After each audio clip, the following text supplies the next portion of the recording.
assunto é muito interessante. Nós vamos falar sobre estrutura familiar. E hoje quem participa é a Olga Inês Tessari. Muito obrigada pela presença, Olga. Estou muito feliz de estar aqui. Olga, na sua visão, como que é a estrutura da família brasileira? A estrutura da família brasileira tem mudado ao longo do tempo, mas ainda nós temos aquele modelo tradicional do pai, da mãe, dos filhos, do cachorro, papagaio. Mas é fundamental você ter uma família, independente de você ter o pai e a mãe presentes, ou pelo menos, dos dois, né, ou o pai ou a mãe, mas é importante você ter uma pessoa adulta acompanhando os passos dessa criança, educando essa criança para que ela possa se tornar um adulto feliz. A criança, né, imagina a criança quando ela nasce, ela não conhece absolutamente nada do mundo. Então ela precisa de alguém em quem ela confie para apresentar este mundo para ela. E nada melhor do que os pais. Então, a estrutura familiar é fundamental para o bom desenvolvimento emocional dessa pessoa no futuro. Entendi. Agora que você comentou dos pais, né? E quando a criança cresce sem a presença de um pai ou de uma mãe, ou é criada pela avó, por uma tia, como que funciona isso? Na verdade, tanto faz se é mãe, se é pai, se é tia, se é avó. Tem que ser uma pessoa de confiança, uma pessoa que passe segurança para essa criança. Certo. É óbvio que o ideal seria que essa criança tivesse pai e mãe, até porque na sociedade brasileira ainda existe esse conceito de que é importante você ter pai e mãe juntos para manter uma família. Mas se não for possível, você pode sim, digamos, você pode ser educado por uma tia, por uma avó e muito bem educado, inclusive. É importante você ter essa figura de referência na sua de um vida. Responsável, exatamente. Né? O amor é a base de tudo? Amor é fundamental. O que é melhor, assim? Qual que é o ideal? É criar com muita regra? Eu não me recordo agora a palavra-chave, mas vamos supor, um pai rígido que briga com o filho, coloca de castigo, ou aquele pai mais liberal? Qual seria a forma ideal de educar? Tá, para entender essa sua pergunta, para você entender, você tem que perceber que a criança, quando ela está dentro da barriga da mãe, ela tem tudo o que ela quer, do jeito que ela quer, ela está no paraíso. Quando ela nasce, ela continua com esta crença de que o mundo gira em volta dela. Tá. E aí a criança vai querer fazer uma série de coisas e os pais precisam colocar limites, porque qual é a função dos pais ou dos responsáveis que cuidam desta criança?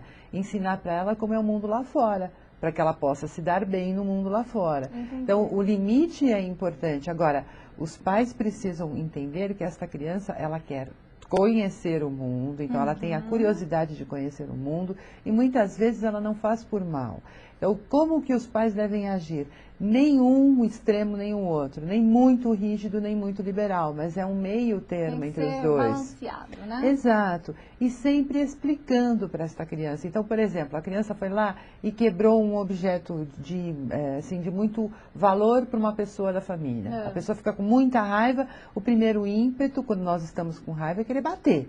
Bater, colocar de castigo. Exatamente, bater, xingar, colocar de castigo. Então, pare, respire e pense. A criança não fez de propósito. Uma coisa é ela pegar e jogar porque ela está com raiva de você, outra coisa é sem querer ela esbarrar e derrubar.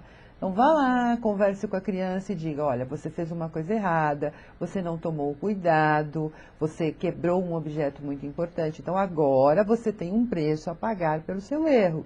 Você vai ficar de castigo, mas sempre explicando para esta criança o porquê dela estar em castigo. E não simplesmente qualquer coisa, vai para o seu quarto, corta videogame, corta isso, corta aquilo. Não, a criança precisa entender que ela errou e que toda vez que você erra, você tem um preço a pagar por isso. Ou seja, o diálogo, nesse caso, é a melhor fundamental. Forma de educar. Exatamente, né? O diálogo tem que estar presente. Aí vem uma outra questão.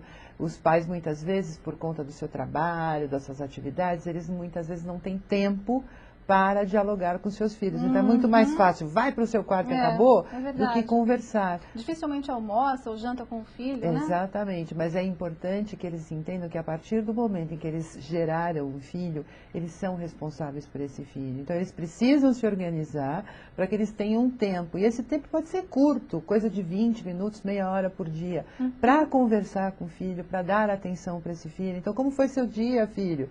De repente, numa refeição em conjunto, junto, ou digamos, depois que todo mundo chegou em casa, vamos conversar. Vem cá, filho, para tudo, mãe, para tudo o pai que está fazendo, e vá dar atenção para o seu filho. Às vezes seu filho passou o dia todo esperando a sua atenção, e a mãe, principalmente, ela chega em casa, tem que lavar roupa, tem que fazer isso, tem que fazer aquilo, verdade, né? E o filho correndo atrás dela. Uma decepção, né, talvez, nessa criança, Pois nesse adolescente. Pois é, porque ela cria uma expectativa, da pessoa chegar. Então, chega em casa e diga, olha, daqui a pouco eu converso com você, agora eu vou fazer uma coisa ali.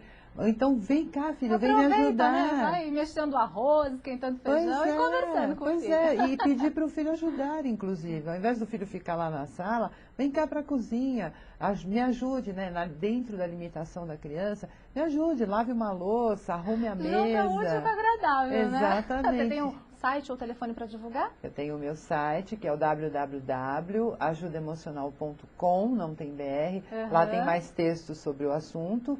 E eu gostaria de sugerir para os tímidos e para as pessoas que sofrem com seus medos o meu livro, que é o Dirija a Sua Vida Sem Medo, que já está na 2ª edição.